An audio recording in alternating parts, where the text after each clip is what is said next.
ගාල්ල මහනගර සභාවේ සභා පරිශ්‍රය තුල අප සංගමයේ සමාජිකයින් මෙන්ම සේවාවේ ජ්‍යෙෂ්ඨ නිලධාරිනියක් වන නාගරික ලේකම් රාජකාරී ඉටු කරමින් සිටින අවස්ථාවේදී ඔවුන් ඉතාමත්ම දැඩි ලෙස පීඩාකාරී තත්වයකට ඊයේ පත්වනු අපි දැක්කා මාධ්‍ය හරහා.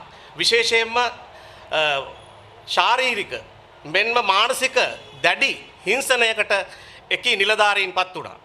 අපි ඊටාම පැහැදිලිව කියනවා කුමන හෝ ප්‍රශ්නයක් තියෙනවා නම් රාජ්‍ය නිලධාරීන්ගේ වරදක් තියෙනවා නම් ඒවා නිවැරදි කර ගැනීමේ ක්‍රමවේද ඊටාමත් පැහැදිලිව කියලා තියෙනවා. රජයේ නිලධාරියෙක් වරදක් කළා තියෙනවා නම් වැරදි වෙලා තියෙනවා නම් විපක්ෂයට වෙන්න පුළුවන්, ආණ්ඩු පක්ෂයට වෙන්න පුළුවන්, පාලන පක්ෂයට වෙන්න පුළුවන්, ගිහිල්ලා අදාළ තැන් වලට කියලා ඉවර වෙලා මේකේ ක්‍රමවේදයක් තියෙනවා ඉදිරියට යන්න. එහෙම නැතුව පාලන පක්ෂයට හෝ විපක්ෂයට හැකියාවක් නැහැ ශාරීරික හිංසන මානසික හිංසන රජයේ නිලධාරීන්ට විරුද්ධව කරන්න. අපි මේ අවස්ථාවේ ඒ කරපු ක්‍රියාවලිය දැඩිසේ හෙලා දකින්න